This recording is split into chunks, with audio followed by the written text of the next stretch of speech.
Hi friends, welcome back to Exam Academy Tutorial channel. First time channel visit చేస్తున్నట్లయితే subscribe the Exam Academy Tutorial అండి. ఈ వీడియోలో 2024 జనవరి మంత్కి సంబంధించినటువంటి కరెంట్ అఫైర్స్, దానికి సంబంధించి అనాలిసిస్ చూసేటువంటి ప్రయత్నం చేద్దామండి. సో డైలీ కరెంట్ అఫైర్స్ పొందడానికి కోసం ఎగ్జామ్ అకాడమీ ట్యుటోరియల్ ఛానల్ యొక్క టెలిగ్రామ్ గ్రూప్లో జాయిన్ కావండి. సో దానికి సంబంధించినటువంటి లింక్ నేను డిస్క్రిప్షన్లో ప్రొవైడ్ చేస్తాను, మీరు అక్కడ నుంచి జాయిన్ కావచ్చండి. Coming to the first question, సరైన వాటిని గుర్తించండి అంటున్నాడు. 1 వచ్చేసి ఆర్టికల్ 280 ప్రకారం కేంద్ర ఆర్థిక సంఘం ఏర్పాటు గురించి తెలుపుతుందని చెప్పేసి ఇచ్చాడు. సెకండ్ వన్ వచ్చేసి 16వ ఆర్థిక సంఘం చైర్మన్గా ఇటీవల అరవింద్ పనగరియాను నియమిస్తూ కేంద్ర ప్రభుత్వం నిర్ణయం తీసుకుందని చెప్పేసి ఇచ్చాడు. థర్డ్ స్టేట్మెంట్ వచ్చేసి మొదటి ఆర్థిక సంఘం చైర్మన్గా కె సంతానం ఉన్నారు అని చెప్పేసి ఇచ్చాడు. ఏ వచ్చేసి 1, 2 సరైనవి, బి వచ్చేసి 2, 3 సరైనవి, సి వచ్చేసి 1, 3 సరైనవి, డి వచ్చేసి 1, 2, 3 సరైనవి అని చెప్పేసి ఇచ్చాడు. దీనికి సంబంధించి మీరు వీడియోని పాస్ చేసుకొని ఆన్సర్ చేసేటువంటి ప్రయత్నం చేయండి. సో దీనికి సంబంధించి నేను ఆన్సర్ ఎక్స్ప్లెనేషన్ చేస్తూ దాని యొక్క రిలేటెడ్ పాయింట్స్ కూడా నేను ఎక్స్ప్లెయిన్ చేస్తానండి. సో ఆర్టికల్ 280 ప్రకారం మనకు కేంద్ర ఆర్థిక సంఘం ఏర్పాటును గురించి తెలుపుతుందని చెప్పేసి ఇచ్చాడు. మనకు స్టేట్మెంట్ 1 అనేటువంటిది కరెక్ట్ అవుతుందండి.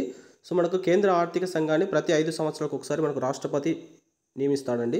సో దీని ప్రకారం మనం చూసుకున్నట్లయితే ఆర్టికల్ 280లో మనకు కేంద్ర ఆర్థిక సంఘం గురించి ఉంటుంది. అదేవిధంగా మనకు రాష్ట్ర ఆర్థిక సంఘం గురించి తెలిపేటువంటి ఆర్టికల్స్ వచ్చేసి మనకు 243 I అండ్ Y ఆర్టికల్ ఉంటుందండి. 243 I ఆర్టికల్, అదేవిధంగా 243 Y అనేటువంటి ఆర్టికల్స్లో మనకు రాష్ట్ర ఆర్థిక సంఘం ఏర్పాటు గురించి తెలుపుతుంది. సో ఈ ఆర్టికల్ కూడా చూసుకోవాల్సి ఉంటుందండి. 16వ ఆర్థిక సంఘం చైర్మన్గా ఇటీవల అరవింద్ పనగరియాను నియమిస్తూ కేంద్ర ప్రభుత్వం నిర్ణయం తీసుకుందని చెప్పేసి ఇచ్చాడు. మనకి ఈ స్టేట్మెంట్ కూడా కరెక్ట్ అవుతుంది. సో ఇటీవల 2024 జనవరి 1వ తారీఖున అరవింద్ పనగరియాను 16వ ఆర్థిక సంఘం చైర్మన్గా నియమిస్తూ కేంద్ర ప్రభుత్వం నిర్ణయం తీసుకుంది. సో మనకు సెకండ్ స్టేట్మెంట్ కూడా కరెక్ట్ అవుతుంది.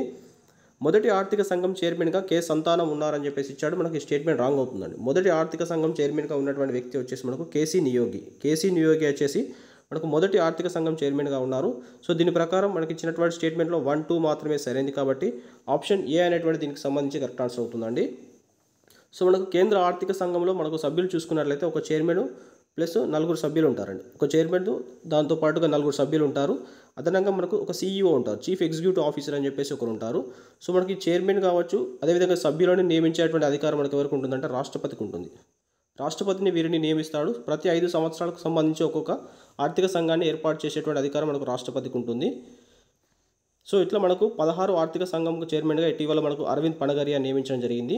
సో మనకు 1 నుంచి 15 వరకు ఉన్నటువంటి ఆర్థిక సంఘంలో ఉన్నటువంటి చైర్మన్లను కూడా చూసుకోవాల్సి ఉంటుందండి. సో దానికి సంబంధించి మనం చూసినట్లయితే సో మొదటి ఆర్థిక సంఘం చైర్మన్గా ఉన్నటువంటి వ్యక్తి వచ్చేసి మనకు కేసీ నియోగి మొదటి ఆర్థిక సంఘం చైర్మన్గా ఉన్నారు. సెకండ్ ఆర్థిక సంఘం చైర్మన్గా వచ్చినటువంటి వ్యక్తి వచ్చేసి కె సంతానంగా ఉన్నారు. నెక్స్ట్ 3వ ఆర్థిక సంఘం చైర్మన్గా వచ్చేసినటువంటి వ్యక్తి వచ్చేసి ఏకే చందా. సో ఏకే చందా వచ్చేసి 3వ ఆర్థిక సంఘం చైర్మన్గా ఉన్నారు. సో 4వ ఆర్థిక సంఘం చైర్మన్గా వచ్చినటువంటి వ్యక్తి వచ్చేసి మనకు PV Rajamannar. So PV Rajamannar 4వ ఆర్థిక సంఘం చైర్మన్గా ఉన్నారు. సో 5వ ఆర్థిక సంఘం చైర్మన్గా ఉన్నటువంటి వ్యక్తి వచ్చేసి మనకు మహావీర్ త్యాగి. సో మహావీర్ త్యాగి 5వ ఆర్థిక సంఘం చైర్మన్గా ఉన్నారు. 6వ ఆర్థిక సంఘం చైర్మన్గా ఉన్నటువంటి వ్యక్తి వచ్చేసి మనకు కాసు బ్రహ్మానందరెడ్డి. 7వ ఆర్థిక సంఘం చైర్మన్గా ఉన్నటువంటి వ్యక్తి వచ్చేసి మనకు జేఎం షెలత్ అని చెప్పేసి ఉన్నాడండి, జేఎం షెలత్. 8వ ఆర్థిక సంఘం చైర్మన్గా ఉన్నటువంటి వ్యక్తి వచ్చేసి మనకు YB Chauhan. So YB Chauhan మనకు 8వ ఆర్థిక సంఘం చైర్మన్గా ఉన్నారు. 9వ ఆర్థిక సంఘం చైర్మన్గా వచ్చినటువంటి వ్యక్తి వచ్చేసి మనకు ఎన్పీకే సాల్వే అని చెప్పేసి ఉంటాడు. 10వ ఆర్థిక సంఘం చైర్మన్గా వచ్చినటువంటి వ్యక్తి వచ్చేసి మనకు కేసీ పంత్ ఉన్నారు. 11వ ఆర్థిక సంఘం చైర్మన్గా ఉన్నటువంటి వ్యక్తి వచ్చేసి ఏఎం కుస్రో అనేటువంటి వ్యక్తి ఉన్నాడు. 12వ ఆర్థిక సంఘం చైర్మన్గా మనకు రంగరాజన్ ఉన్నాడు, సి రంగరాజన్ ఉన్నారు.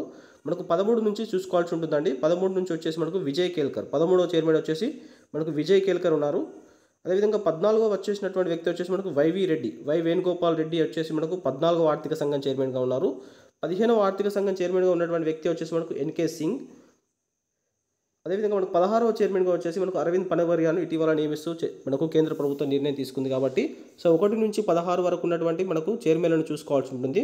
అయితే మనకు 13వ ఆర్థిక సంఘం నుంచి చాలా చూసుకోవాల్సి ఉంటుందండి. 13వ ఆర్థిక సంఘం చైర్మన్గా మనకు విజయ్ కేల్కర్ గారు ఉన్నారు. సో విజయ్ కేల్కర్ గారు దాని ప్రకారం ఈ యొక్క రాష్ట్రాలకు సంబంధించినటువంటి వాటా 13వ ఆర్థిక సంఘం సిఫార్సుల మేరకు రాష్ట్రాల యొక్క వాటాను 32%గా తీసుకోవడం జరిగింది. 32%గా తీసుకోవడం జరిగింది. 14వ ఆర్థిక సంఘం చైర్మన్ వై వేణుగోపాల్ రెడ్డికి సంబంధించినటువంటి దాని ప్రకారం రాష్ట్రాల యొక్క వాటాను మనకు 42% చేయడం జరిగింది. 32 నుంచి 42 చేయడం జరిగింది. అదేవిధంగా మనకు 15వ ఆర్థిక సంఘం చైర్మన్ వచ్చినటువంటి వ్యక్తి ఎన్కే సింగ్ కదా.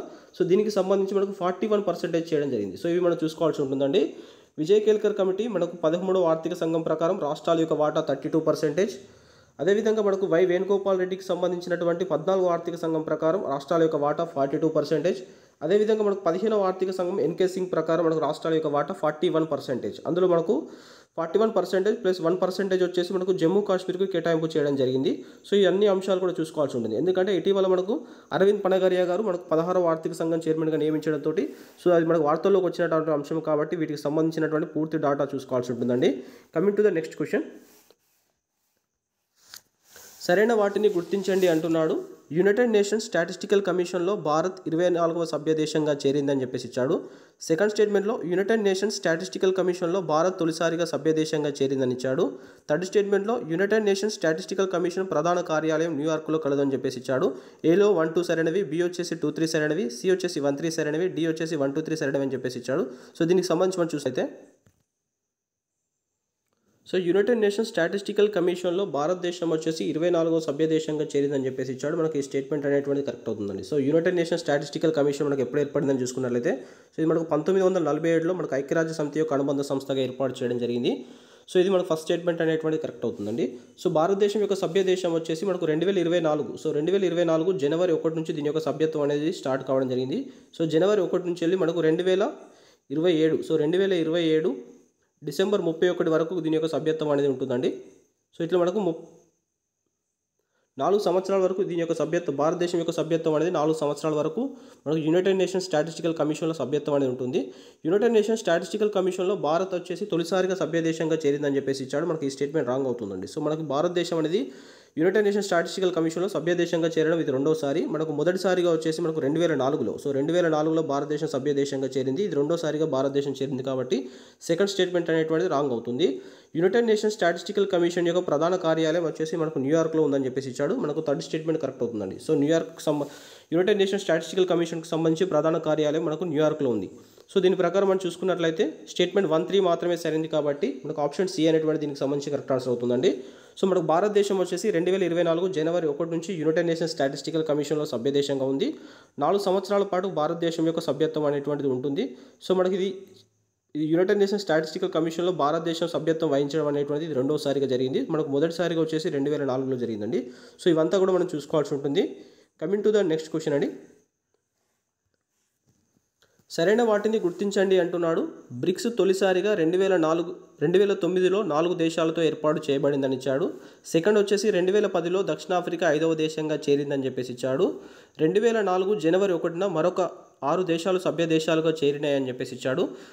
4వ స్టేట్మెంట్ వచ్చేసి మనకు 2024 బ్రిక్స్ సమావేశం రష్యాలో జరిగిందని చెప్పేసి రష్యాలో జరగనుందని చెప్పేసి ఇచ్చాడు. ఏ వచ్చేసి 1, 2, 3 సరైనవి, బి వచ్చేసి 1, 2, 4 సరైనవి, సి వచ్చేసి 2, 3, 4 సరైనవి, డి వచ్చేసి 1, 2, 3, 4 సరైనవి అని చెప్పేసి ఇచ్చాడు. దీనికి సంబంధించి మనం చూసినట్లయితే సో మనకు బ్రిక్స్ అనేటువంటిది తొలిసారిగా 2009లో మనకు 4 దేశాలతో ఏర్పాటు చేయబడిందని చెప్పేసి ఇచ్చాడు. మనకి స్టేట్మెంట్ కరెక్ట్ అవుతుందండి. ఫస్ట్ దీనికి పేరు వచ్చేసి మనకు బ్రిక్గా ఉండేది. సో మనకు 2010 సంవత్సరంలో దక్షిణాఫ్రికా 5వ దేశంగా చేరడంతో దీని యొక్క పేరు వచ్చేసి బ్రిక్స్గా మారడం జరిగింది కాబట్టి ఫస్ట్ స్టేట్మెంట్ మనకు సెకండ్ స్టేట్మెంట్ కూడా కరెక్ట్ అవుతుందండి. సో 2024 జనవరి 1న మరొక 6 దేశాలు సభ్య దేశాలుగా చేరినాయని చెప్పేసి ఇచ్చాడు. మనకు ఈ స్టేట్మెంట్ రాంగ్ అవుతుందండి. జనవరి 1న మనకు 5 దేశాలు సభ్య దేశాలుగా చేరినాయి కాబట్టి మనకు స్టేట్మెంట్ 3 అనేటువంటిది రాంగ్ అవుతుంది. సో మనకు చేరినటువంటి దేశాలు చూసుకున్నట్లయితే మనకు సౌదీ అరేబియా ఒక దేశం చేరింది, నెక్స్ట్ వచ్చేసి ఈజిప్ట్ చేరింది, నెక్స్ట్ వచ్చేసి మనకు యునైటెడ్ అరబ్ ఎమిరేట్స్, నెక్స్ట్ వచ్చేసి మనకు ఇరాన్ దేశం చేరింది, అదేవిధంగా మనకు నెక్స్ట్ ఇథియోపియా దేశం అనేది చేరింది. కాకపోతే 6వ సభ్య దేశంగా చేరాల్సినటువంటి అర్జెంటీనా తన యొక్క సభ్యత్వాన్ని నిరాకరించడం జరిగింది. సో దానితోటి మనకు అర్జెంటీనా అనేటువంటిది మనకు బ్రిక్స్లో సభ్య దేశం కాలేకపోయింది. సో ప్రస్తుతం సభ్య దేశాల సంఖ్య వచ్చేసి మనకు 10గా ఉందండి. బ్రిక్స్లో ప్రస్తుతం సభ్య దేశాల సంఖ్య వచ్చేసి మనకు 10 కంట్రీస్ ఉన్నాయి. సో మనకు అవి దేశాలు చూసుకున్నట్లయితే Brazil, Russia, India, China, south Africa, అదేవిధంగా మనకు కొత్తగా వచ్చినటువంటి Saudi Arabia, next Egypt, next United Arab Emirates, అదేవిధంగా ఇరాన్ కంట్రీ, నెక్స్ట్ వచ్చేసి ఇథియోపియా కంట్రీ. సో ఓవరాల్గా మనకు 10 కంట్రీస్ అనేటివి ఇందులో ఉన్నాయి. సో 2024 బ్రిక్స్ సమావేశం వచ్చేసి రష్యాలో జరగనుందని చెప్పేసి ఇచ్చాడు. మనకి ఈ స్టేట్మెంట్ కూడా కరెక్ట్ అవుతుంది. సో ఇచ్చినటువంటి దాంట్లో 1, 2, 4 స్టేట్మెంట్ కరెక్ట్ కాబట్టి ఆప్షన్ బి అనేటువంటి దీనికి సంబంధించి కరెక్ట్ ఆన్సర్ అవుతుందండి. సో అదేవిధంగా భారతదేశానికి సంబంధించి ఈ యొక్క బ్రిక్స్ సమావేశాన్ని భారతదేశం ఇప్పటివరకు 3 సార్లు ఆతిథ్యం వహించింది. మనకు 2012లో ఒకసారి ఆతిథ్యం వహించడం జరిగింది, అదేవిధంగా మనకు 2016లో ఆతిథ్యం వహించింది, అదేవిధంగా రీసెంట్గా వచ్చేసి మనకు 2021లో. సో ఇప్పటి వరకు భారతదేశం బ్రిక్స్ యొక్క ఆతిథ్యం అనేది 3 సార్లు ఆతిథ్యం ఇవ్వడం జరిగింది ఈ యొక్క సమావేశాలకు.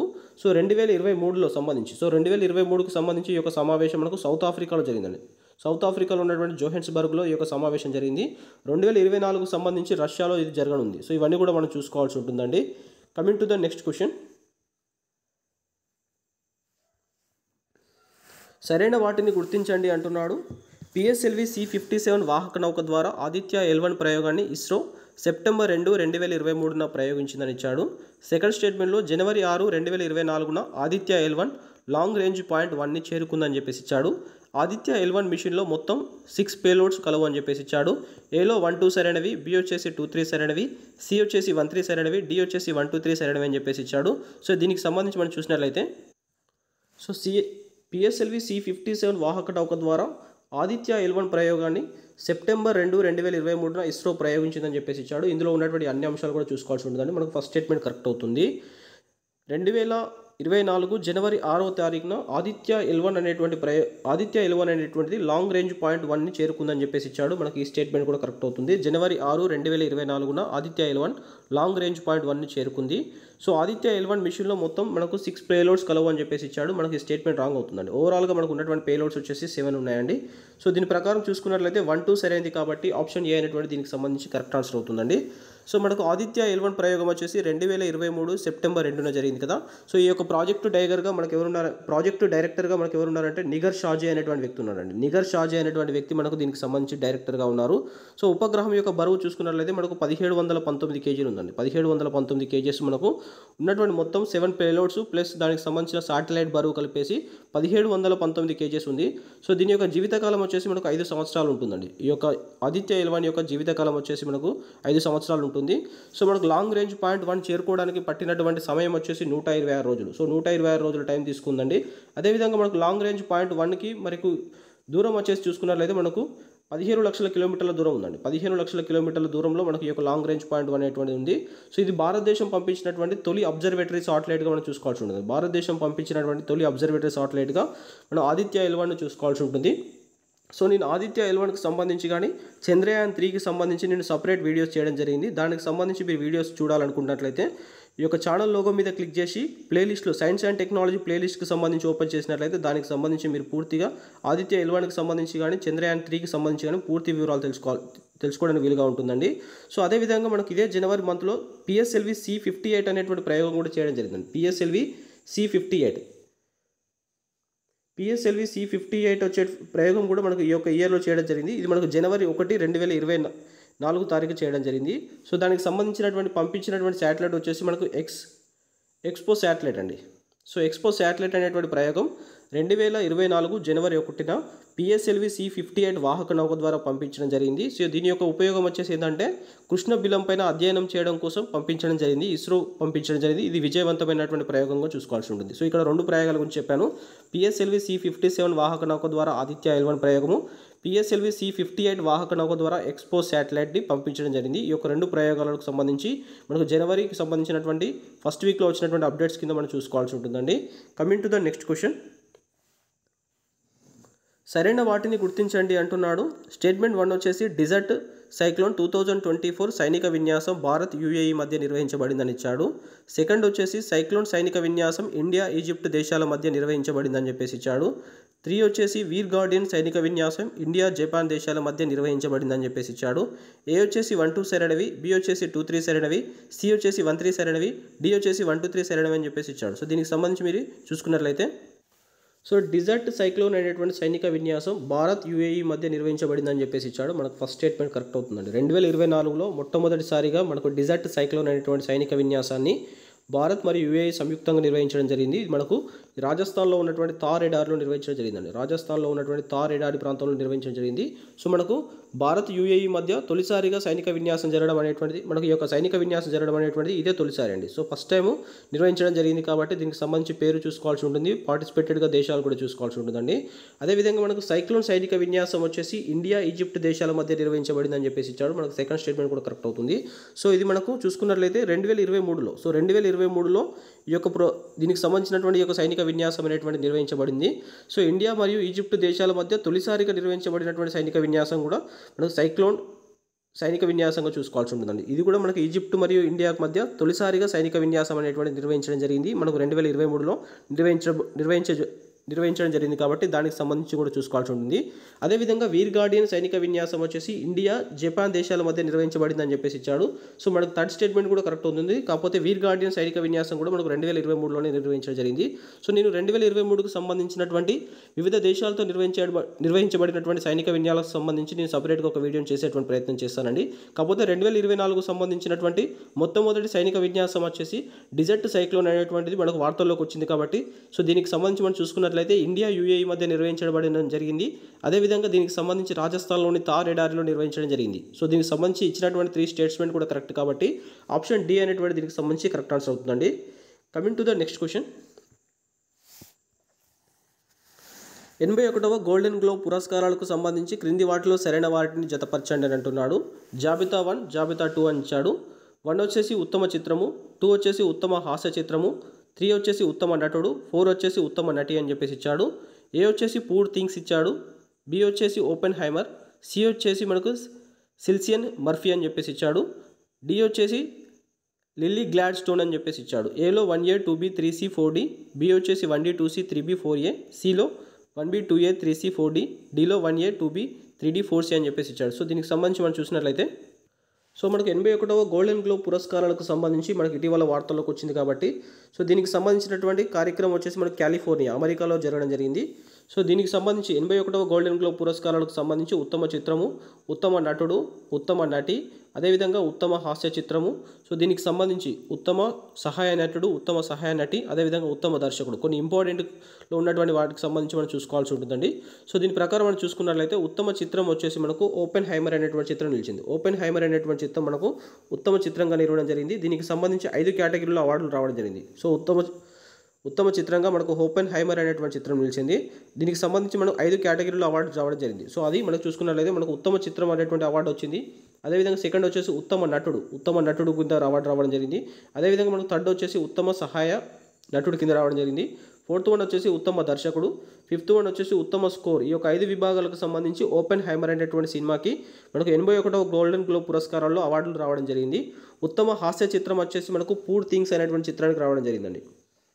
అదేవిధంగా మనకు ఉత్తమ నటుడు వచ్చేసి మనకు సెల్ఫియన్ మర్ఫీ అనేటువంటి నటుడికి రావడం జరిగింది. ఈ యొక్క మూవీ వచ్చేసి మనకు ఓపెన్ హైమర్ అనేటువంటి సినిమాలో ఇతడు హీరోగా చేయడం జరిగింది. ఉత్తమ నటి వచ్చేసి మనకు lily glad stone. So lily glad stone అనేటువంటి వారికి మనకు ఉత్తమ నటికి సంబంధించినటువంటి అవార్డు రావడం జరిగింది. సో దీని ప్రకారం మనం చూసుకున్నట్లయితే 1B 2A 3C 4D కాబట్టి ఆప్షన్ సి అనేటువంటి దీనికి సంబంధించి కరెక్ట్ ఆన్సర్ అవుతుందండి. సో మనకు 80వ గోల్డెన్ గ్లోబ్ పురస్కారంలో మనకు RRR చిత్రానికి గాను మనకు అవార్డు రావడం జరిగింది కాబట్టి సో 81వ గోల్డెన్ గ్లోబ్ పురస్కారానికి సంబంధించినటువంటి చిత్రాలు కూడా చూసుకోవాల్సి ఉంటుంది. సో 81వ గోల్డెన్ గ్లోబ్ పురస్కారంలో ఉత్తమ చిత్రం వచ్చేసి ఓపెన్ హైమర్, ఉత్తమ నటుడు వచ్చేసి సిల్సియన్ మర్ఫీకి వచ్చింది, ఉత్తమ నటి వచ్చేసి లిల్లీ గ్లాడ్ స్టోన్కి రావడం జరిగింది. అదేవిధంగా మనకు ఉత్తమ దర్శకుడు వచ్చేసి మనకు క్రిస్టోఫర్ సోలన్కి వచ్చిందండి. క్రిస్టోఫర్ సోలన్ ఉత్తమ దర్శకుడు. సో ఇతడు మనకు ఈ యొక్క ఓపెన్ హైమర్ సినిమాకి సంబంధించి ఉత్తమ దర్శకుడుగా ఉన్నాడు క్రిస్టోఫర్ నోలస్. అదేవిధంగా మనకు ఉత్తమ స్కోర్ విభాగానికి సంబంధించి కూడా మనకు ఈ యొక్క సినిమాకి రావడం జరిగింది. ఉత్తమ స్కోర్కు సంబంధించినటువంటిది కూడా మనకు ఓపెన్ హైమర్ అనేటువంటి సినిమాకి రావడం జరిగింది కాబట్టి ఇతనికి సంబంధించి మనం చూసుకున్నట్లయితే బెడ్విన్ గోర్వాన్ అనేటువంటి వ్యక్తికి మనకు ఉత్తమ స్కోర్కు సంబంధించినటువంటి అంశంలో రావడం జరిగింది. సో ఇవన్నీ కూడా చూసుకోవాల్సి ఉంటుందండి. సో ఓవరాల్గా మనకు 5 అవార్డులు పొందినటువంటి సినిమాగా మనకు ఓపెన్ హైమర్ నిలిచింది. సో అందులో మనకు ఉత్తమ చిత్రం కావచ్చు, ఉత్తమ నటుడు, అదేవిధంగా ఉత్తమ సహాయ నటుడు, అదేవిధంగా ఉత్తమ దర్శకుడు, అదేవిధంగా ఉత్తమ స్కోర్, ఈ యొక్క 5 విభాగాలకు సంబంధించి మనకు ఓపెన్ హైమర్ సినిమాకి రావడం జరిగింది. సో మనకు 81వ గోల్డెన్ పురస్కారాలకు సంబంధించి ఇవన్నీ అంశాలు కూడా చూసుకోవాల్సి ఉంటుంది. దీనికి సంబంధించినటువంటి కార్యక్రమం వచ్చేసి కాలిఫోర్నియాలో జరగడం జరిగింది. Coming to the next question అండి. సరైన వాటిని గుర్తించండి అంటున్నాడు. ప్రధానమంత్రి విశ్వకర్మ యోజన పథకాన్ని 2023 సెప్టెంబర్ 17న ప్రారంభించారని చెప్పేసి ఇచ్చాడు. హస్త కళాకారులకు, చేనేత కళాకారులకు రుణ సదుపాయాన్ని కల్పించడం కోసం ఈ పథకాన్ని ప్రారంభించారని చెప్పేసి ఇచ్చాడు. PM విశ్వకర్మ యోజన పథకాన్ని అమలుపరిచిన తొలి కేంద్రపాలిత ప్రాంతంగా లడక్ నిలిచిందని చెప్పేసి ఇచ్చాడు. ఏ వచ్చేసి 1-2 సరైనవి, బి వచ్చేసి 2-3 సరైనవి, సి వచ్చేసి 1-3 సరైనవి, డి వచ్చేసి 1-2-3 సరైనవి అని చెప్పేసి ఇచ్చాడు. సో దీనికి సంబంధించి మనం చూసినట్లయితే సో పీఎం విశ్వకర్మ యోజన అనేటువంటి పథకానికి సంబంధించి మనకు 2023 సెప్టెంబర్ 15 యొక్క పథకాన్ని ప్రారంభించారు. మనకు ఫస్ట్ స్టేట్మెంట్ కరెక్ట్ అవుతుందండి. మనకు సెప్టెంబర్ 17 వచ్చేసి మనకు విశ్వకర్మ యొక్క జయంతి ఉంది. మనకు అదేవిధంగా సెప్టెంబర్ 17 వచ్చేసి మనకు నరేంద్ర మోడీ గారికి సంబంధించినటువంటి జన్మదినం. సో ఈ రెండు జన్మదినాల సందర్భంగా మనకు విశ్వకర్మ యోజన అనేటువంటి పథకాన్ని ప్రారంభించడం జరిగింది. సో ఈ పథకానికి సంబంధించి చూసుకున్నట్లయితే మనకు హస్త కళాకారులు అదేవిధంగా చేనేత కళాకారులకు రుణ సదుపాయాన్ని కల్పించడం అనేటువంటి ఈ పథకం యొక్క లక్ష్యంగా ఉందండి. సో ఇందులో భాగంగా 1 లక్ష రూపాయల నుంచి 2 లక్షల రూపాయల వరకు ఈ యొక్క హస్త కళాకారులకు చేనేత కళాకారులకు రుణ సదుపాయాన్ని కల్పించడం జరుగుతుంది. సో మనకు విశ్వకర్మ యోజన పథకాన్ని అమలుపరిచిన తొలి కేంద్ర పాలిత ప్రాంతంగా లడఖ్ నిలిచిందని చెప్పేసి ఇచ్చాడు. మనకి ఈ స్టేట్మెంట్ రాంగ్ అవుతుందండి. మనకు జనవరి మంత్లకు సంబంధించి ఈ విశ్వకర్మ యోజన పథకాన్ని అమలుపరిచిన తొలి కేంద్ర పాలిత ప్రాంతంగా మనకు జమ్మూ కాశ్మీర్ నిలిచింది. సో ఇది మనకు కరెంట్ ఇష్యూలో ఉన్నటువంటి అంశం కాబట్టి సో దాని పథకానికి సంబంధించినటువంటి బేసిక్స్ కూడా చూసుకోవాల్సి ఉంటుంది. సో మనకు ఈ యొక్క విశ్వకర్మ యోజన పథకాన్ని అమలుపరిచిన తొలి కేంద్ర పాలిత ప్రాంతంగా జమ్మూ కాశ్మీర్ నిలవడం జరిగింది. సో ఇచ్చినటువంటి స్టేట్మెంట్లో 1, 2 సరైనది కాబట్టి మనకు ఆప్షన్ ఏ అనేటువంటి దీనికి సంబంధించి కరెక్ట్ ఆన్సర్ అవుతుందండి.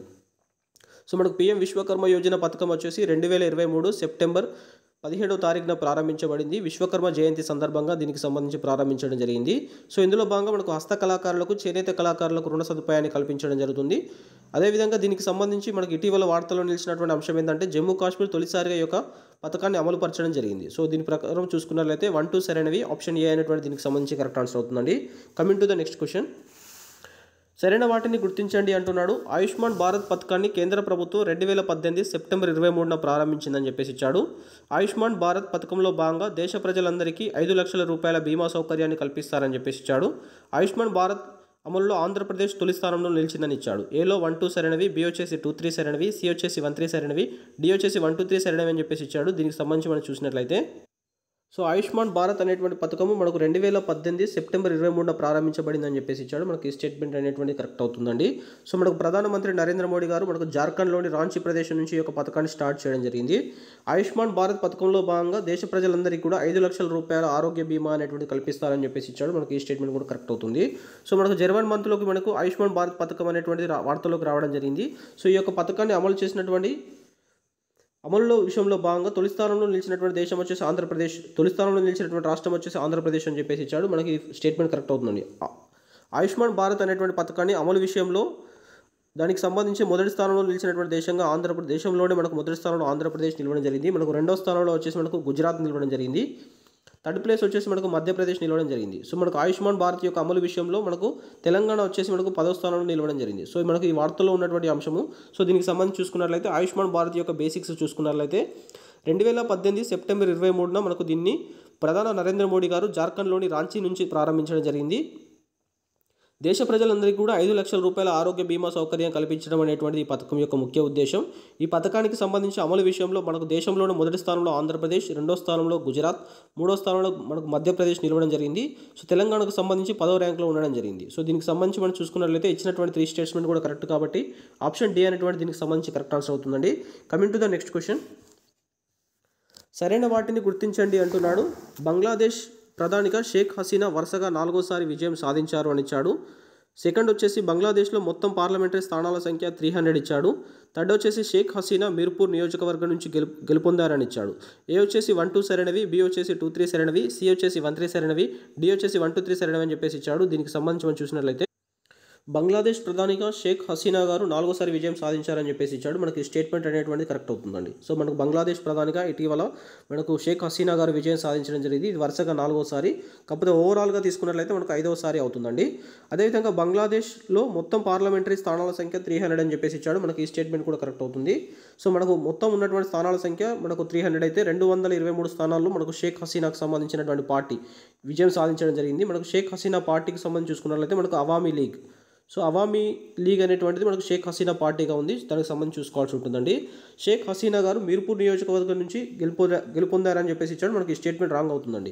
సో షేక్ హసీనా గారు మనకు గోపాల్ గంజ్ అనేటువంటి నియోజకవర్గం నుంచి గెలుపొందడం జరిగింది. గోపాల్ గంజ్ 3 అని చెప్పేసి వస్తుంది. సో ఈ యొక్క నియోజకవర్గం నుంచి మనకు షేక్ హసీనా గారు గెలుపొందడం జరిగింది. ఈ యొక్క నియోజకవర్గం నుంచి షేక్ హసీనా గారు గెలవడం వరుసగా 8వసారి అవుతుంది. ప్రధానమంత్రిగా వరుసగా మాత్రం 4వసారి అవుతుంది. అదేవిధంగా మనకు ఓవరాల్గా చూసుకున్నట్లయితే మనకు 5వసారి అవుతుంది. సో మొత్తం స్థానాలు వచ్చేసి 300గా ఉంది. 223 స్థానాల్లో మనకు షేక్ హసీనా పార్టీ అయినటువంటి అవామీ లీగ్ విజయం సాధించడం జరిగింది. సో దీనికి సంబంధించి 1, 2 స్టేట్మెంట్ కరెక్ట్ కాబట్టి ఆప్షన్ ఏ అనేటువంటి దీనికి సంబంధించి కరెక్ట్ ఆన్సర్ అవుతుందండి. Coming to the next question. సరైన వాటిని గుర్తించండి అంటున్నాడు. భూటాన్ ప్రధానిగా తెర్సింగ్ టాంగ్బే విజయం సాధించారు అని చెప్పేసి ఇచ్చాడు. 2 వచ్చేసి భూటాన్లో 2005 సంవత్సరం నుంచి రాచరికం అంతమైపోయిందని చెప్పేసి ఇచ్చాడు. 3 వచ్చేసి భూటాన్లో మొత్తం పార్లమెంటరీ స్థానాల సంఖ్య 47 అని చెప్పేసి ఇచ్చాడు. ఏలో 1, 2 సరైనవి, బి వచ్చేసి 2, 3 సరైనవి, సి వచ్చేసి 1, 3 సరైనవి, డి వచ్చేసి 1, 2, 3 సరైనవి అని చెప్పేసి ఇచ్చాడు. సో దీనికి సంబంధించి మనం చూసినట్లయితే సో మనకు జనవరి మంత్లో మనకు భూటాన్ దేశానికి సంబంధించి కూడా ఎలక్షన్స్ జరగడం జరిగింది. సో భూటాన్ ప్రధానిగా మనకు తెర్సింగ్ టాంగ్బే విజయం సాధించారని చెప్పేసి ఇచ్చాడు. మనకి స్టేట్మెంట్ కరెక్ట్ అవుతుంది. సో ఇతని యొక్క పార్టీ చూసుకున్నట్లయితే మనకు people's democratic party. So people's democratic party అనేది వరుసగా రెండోసారి భూటాన్లో అధికారంలోకి రావడం జరిగింది. సో దానికి సంబంధించినటువంటి ప్రధాన అభ్యర్థిగా ఉన్నటువంటి వ్యక్తి తెర్సింగ్ టాంగ్బే విజయం సాధించడం జరిగింది కాబట్టి దీనికి సంబంధించి కరెక్ట్ అవుతుంది. మనకు భూటాన్లో 2005 సంవత్సరం నుంచి రాచరికం అంతమైపోయిందని చెప్పేసి ఇచ్చాడు. మనకి స్టేట్మెంట్ రాంగ్ అవుతుందండి. సో మనకు భూటాన్లో వచ్చేసి 2008 సంవత్సరం వరకు రాచరికం ఉంది. 2008 సంవత్సరంలో రాచరికం అనేటువంటిది అంతమై కావడం జరిగింది. సో ఇలా రాచరికం అంతమైన తర్వాత జరిగినటువంటి సార్వత్రిక ఎన్నికలు మనకు 2024లో so sorry for the disturbance అండి. సో 2005 సంవత్సరం నుంచి రాచరికం అంతమైపోయిందని చెప్పేసి ఇచ్చాడు. మనకు సెకండ్ స్టేట్మెంట్ రాంగ్ అవుతుంది. మనకు 2008 సంవత్సరం నుంచి మనకు రాచరికం అంతం కావడం జరిగింది. సో 2008 తర్వాత మనకు అంతమైపోయిన తర్వాత 4వ సార్వత్రిక ఎన్నికలు 2024లో జరగడం జరిగింది. సో ఇది మనకు 4వ సార్వత్రిక ఎన్నికలుగా చూసుకోవాల్సి ఉంటుందండి. అదేవిధంగా భూటాన్లో ఉన్నటువంటి మొత్తం పార్లమెంటరీ స్థానాల సంఖ్య 47 అని చెప్పేసి ఇచ్చాడు. మనకి ఈ స్టేట్మెంట్ కరెక్ట్ అవుతుందండి. సో భూటాన్లో ఉన్నటువంటి మొత్తం స్థానాలు పార్లమెంటరీ స్థానాలు 47 అయితే సో మనకు 30 స్థానాలు వచ్చేసి మనకు పీపుల్ డెమోక్రటిక్ పార్టీ అనేటువంటి విజయం సాధించింది. మనకు దానికి సంబంధించినటువంటి విపక్ష పార్టీలు వచ్చేసి మనకు 17 స్థానాలు సాధించడం జరిగింది.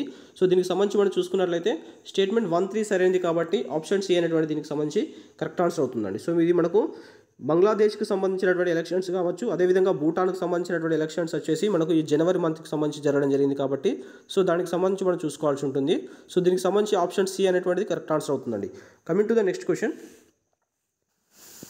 సరైన వాటిని గుర్తించండి అంటున్నాడు.